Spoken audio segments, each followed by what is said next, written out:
not going to walk around. I'm going to stay here like the boring professor that I am. I think that this mic will be just fine for me.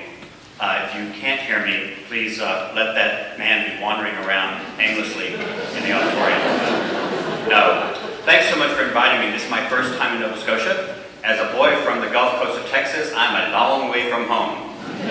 But it's absolutely gorgeous. But I couldn't think about that, being a Texas boy a long way from home, without being reminded of one of my favorite Aggie stories. You know, different people in different geographical locations have different people they make fun of. In Texas, we tell Aggie jokes.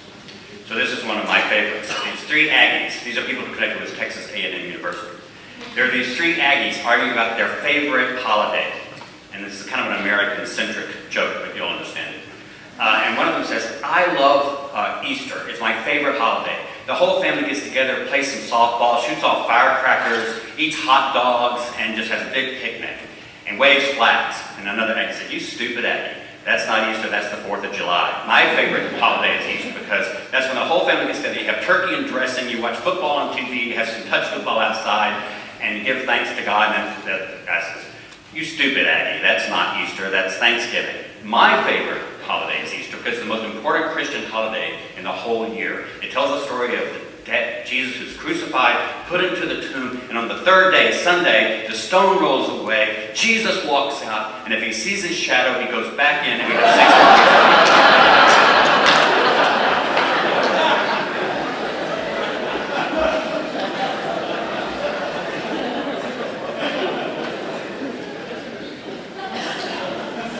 I'm going to start just by telling you what I believe. Theologically, I attend church and stand up just about every Sunday to say the Nicene's Creed, which confesses that we believe in the resurrection of Jesus. I say the Apostles' Creed. I confess in the resurrection of Jesus and the resurrection of the body when I, in my Episcopal church, go through the liturgy. Historically, though, I do not believe that the resurrection of Jesus can be established as a historical fact by the normal means of modern historiography. The most I believe can be established historically is that the Apostle Paul and some of Jesus' followers believed they saw him alive sometime after his death. Now, when I'm asked the question, do you believe Jesus was raised physically, I have problems. Because the category of the physical, I think, is absolutely problematic with the state of physics as it is right now in our world. I've asked many scientists, what is matter? And they don't know how to tell me. If you say the universe is composed of two things, which is what physicists will tell you, matter and energy, is energy physical? And scientists will say, yes, it's not matter necessarily, but they talk as if it's matter in a different form. Now, I've had scientists say that's not exactly what they mean.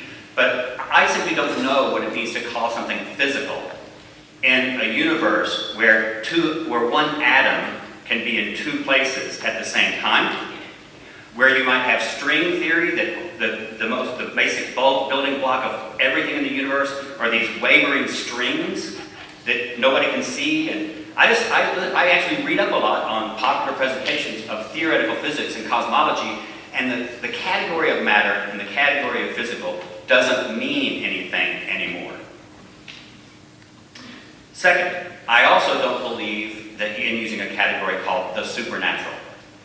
I've written on this in my Corinthian body book and a bit more in my Inventing Superstition book. So I'm going through this stuff really pretty quickly. But I have to say this stuff because there are certain words I just won't use because I don't believe they're helpful, either from a scientific point of view or from a theological point of view. Nobody in the ancient world, until maybe the Neoplatonism of the 4th and 5th century, had any kind of category of the supernatural in their heads. They believed, and Greeks and Romans believed this, and I think most early Christians and Jews believed it, that everything that exists as part of nature, physis.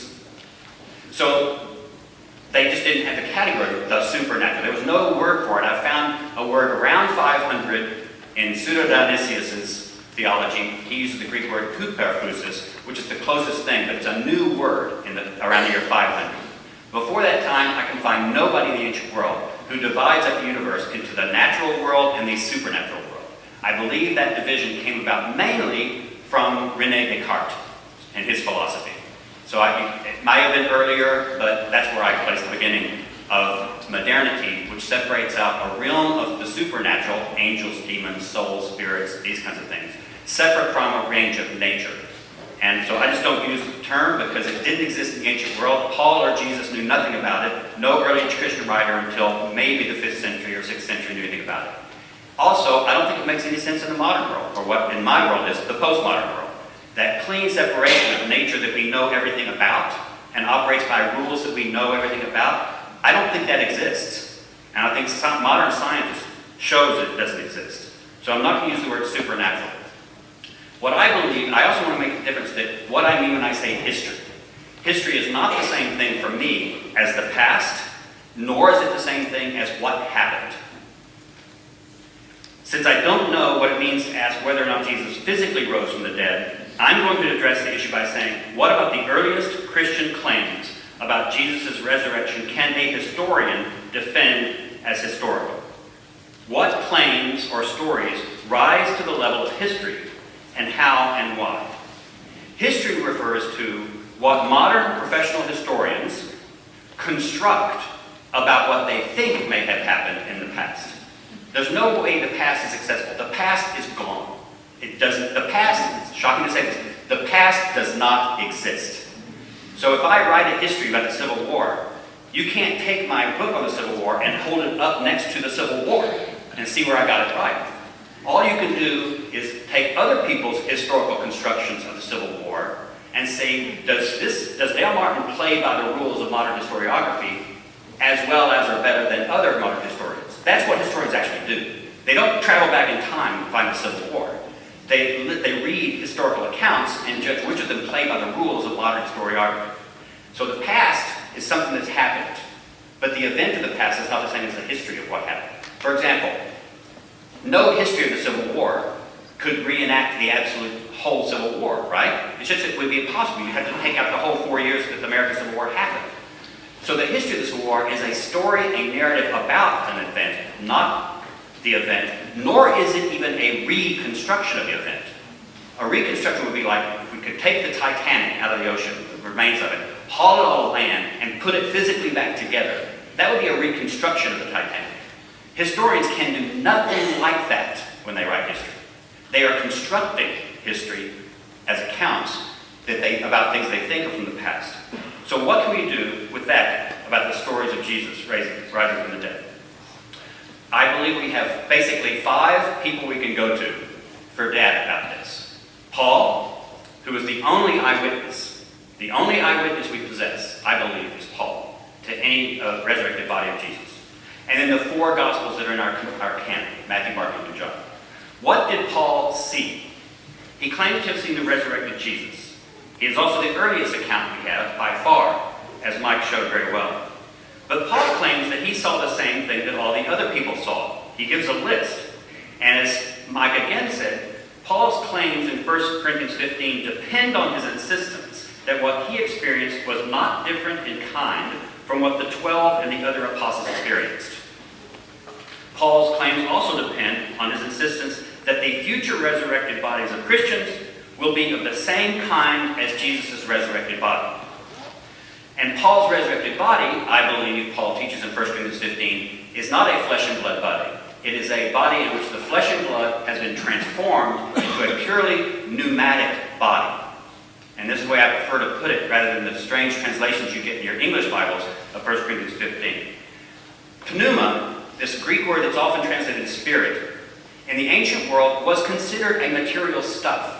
It was invisible, perhaps, or it was what we see when we see light. We see fiery pneuma.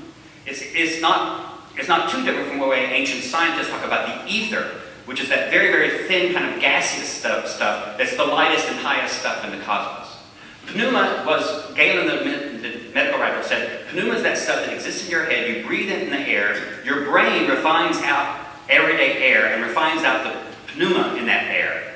And that's a material stuff that exists in your body, and it runs through your body to tell your body how to move. This is pneuma running through my brain, through my arm, telling my body to go up and down. When I touch something, that's pneuma, a physical stuff racing back and forth through the nerves to get to my brain to tell me I touched something, or that it's too hot. Pneuma is the stuff that brings the whole cosmos together in Stoic thought, for example. So the word we translate spiritual or spirit actually was in ancient science and medicine and philosophy, and I think in everyday thought, a physical, material stuff, just very, very, very, very, very rarefied stuff, like we might think of as oxygen, like we think of as oxygen. So what Paul is teaching in 1 Corinthians 15 is flesh and blood cannot inherit the kingdom of God. And I make a much more elaborate argument about this in a full chapter of my book, The Corinthian Body, where I show how this is a perfectly rational thing for Paul to believe in the first century. What Paul believed was that flesh and blood cannot inherit the kingdom of God. So he says, what kind of body did Jesus have when he was resurrected and we will have? It's as different as a seed is from a flower. But there's continuity, but there's also discontinuity. And I said that discontinuity is the flesh and blood body, which had some pneuma in it, will be transformed at the end of time, just like Jesus' body at his death was transformed so that it no longer had flesh and blood. It was a body made of pure pneuma, a pneumatic body. So it wasn't flesh and blood. The relationship to Jesus' pre-resurrection body to his post-resurrection body is like the relationship of a seed to a plant. They need not look anything alike. Does a flower look like a seed? No. Note that Paul gives no indication that he knew anything at all about an empty tomb. He claims to have seen the body of the resurrected Jesus, but it was not a flesh and blood body. It was a pneumatic body, a body composed of the stuff of pneuma. So, Paul's our only eyewitness to this body, and he describes it as a pneumatic body, whatever that would mean. It's hard to imagine what he's thinking of. He does believe it's physical, in his sense of the word physical, because pneuma is a physical stuff in Paul's world. Now, arguments against the historicity of the empty tomb scenes, though, is what I'll be concentrating on for the next 10 minutes, man. I believe that none of the empty tomb stories in the Gospels has any claim to historicity at all. They differ about who saw something, what they saw, where they saw it, when they saw it, what Jesus looked like, that is, what was the very nature of his body. Was it flesh and blood or not? Mark, 3 women, Mary Magdalene, Mary the mother of James, and Salome, discover the empty tomb and see a young man in the tomb itself. They do not see Jesus. The young man tells them to tell the disciples and Peter to go to Galilee, and there they will see Jesus. But the text of Mark tells us that the women do not tell the disciples. No one sees the resurrected body of Jesus in the Gospel of Mark. No one. Matthew seems to follow Mark, but with his own changes. In Matthew, Mary Magdalene and the other Mary, note there's no mention in Matthew of Salome, as there was in Mark, experience an earthquake. A descending angel rolls the stone away. Note that Jesus does not exit from the tomb. They don't see Jesus walk out, even though they supposedly see the stone roll away. Jesus' body, therefore, may not have been considered by Matthew a flesh and blood body, because Jesus doesn't have to have the stone rolled away to exit the tomb in the Gospel of Matthew. He tells the women that Jesus has been raised and has gone to Galilee. On their way to the disciples, note that unlike in Mark, the women are said here to have some fear but also joy. In Mark, they were just afraid. They are met and greeted by Jesus, 2 women.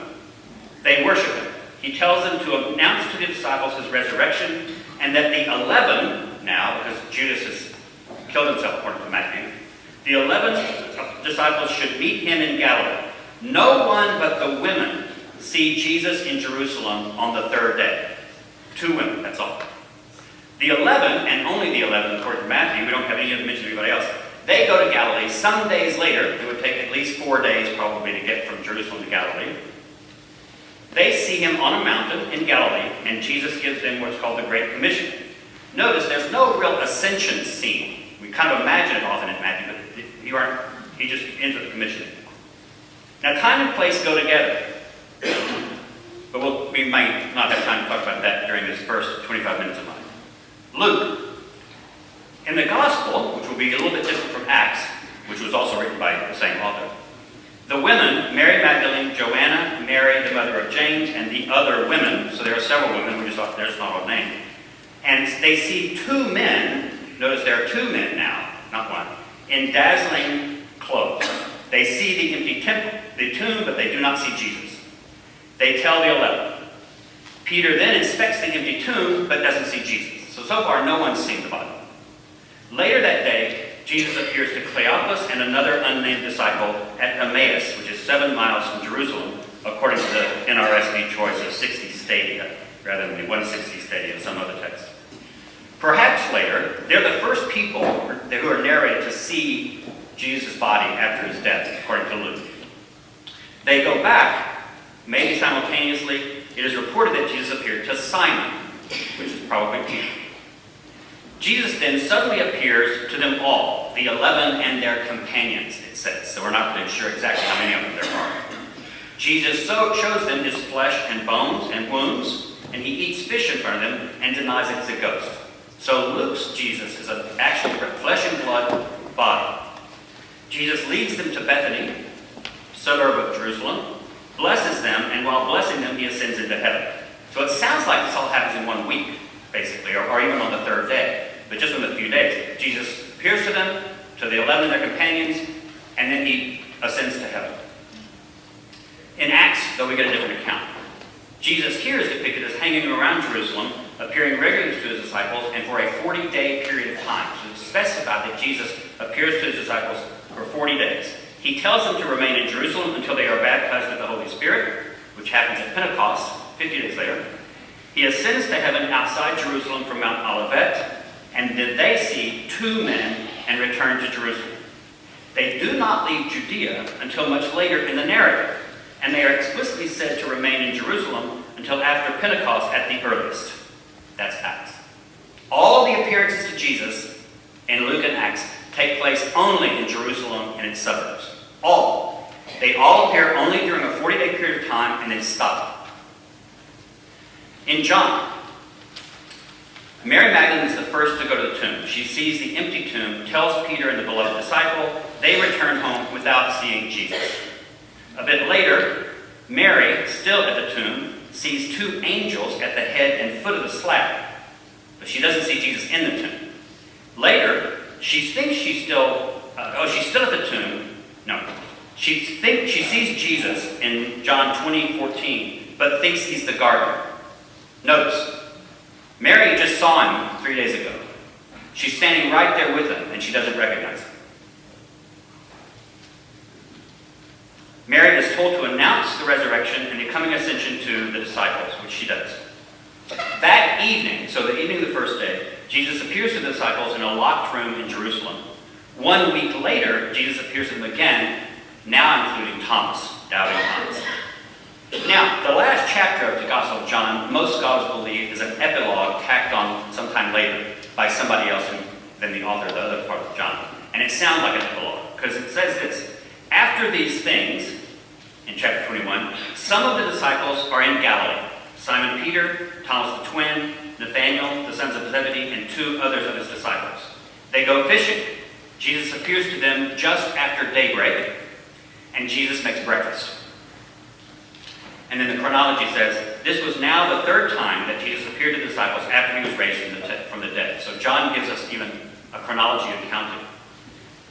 Okay, what do we conclude from these?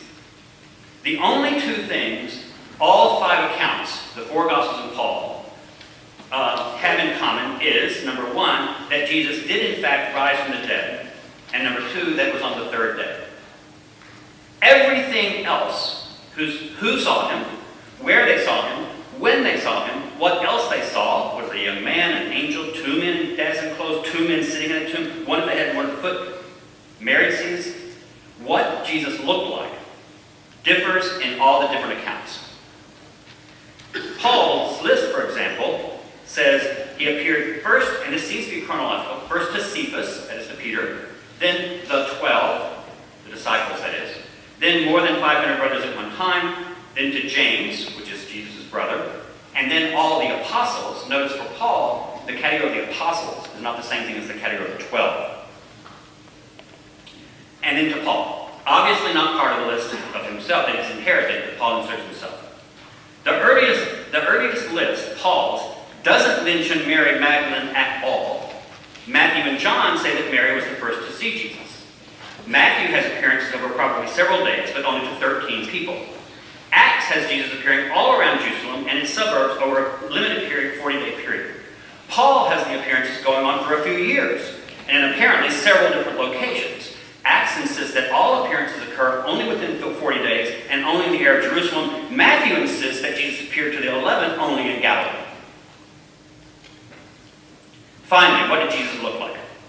According to Paul, Jesus' pneumatic body could have looked no more like his flesh and blood body than a flower does to a seed.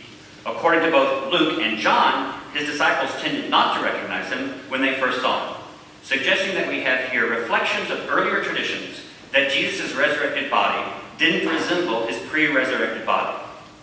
The disciples on the road to Emmaus don't recognize him until he breaks the bread. Mary doesn't recognize him at the tomb. The disciples out in the Sea of Galilee don't recognize him at first. It's when later they say, he's making his bread. I think that's Jesus. So they didn't recognize him when they first saw him.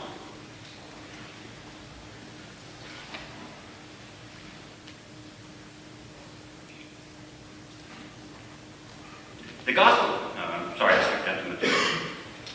Also, according to Luke and John, Jesus' body was flesh and blood. These are the kinds of inconsistencies that a historian would expect when encountering stories that grew up and changed over time and space. You get the basic idea that Jesus was raised from the dead, right?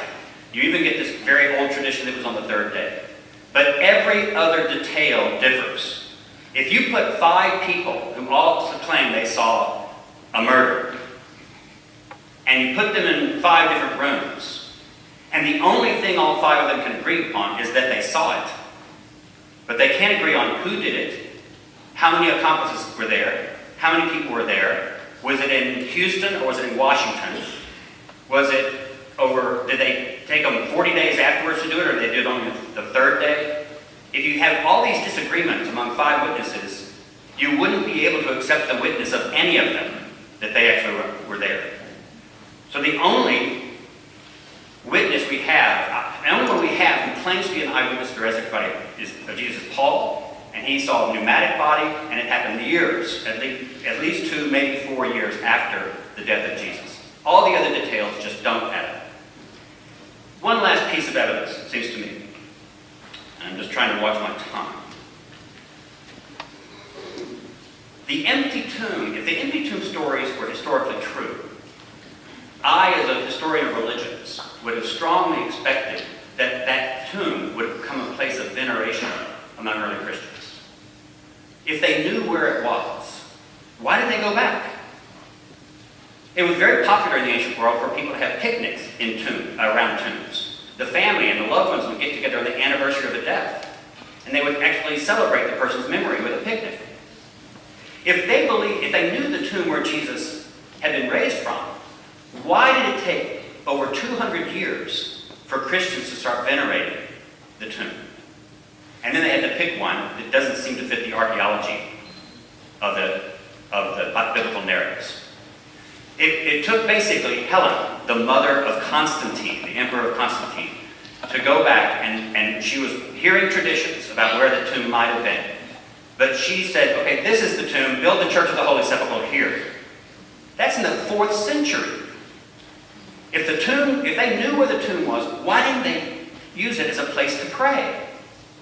As a place to have an Easter worship service?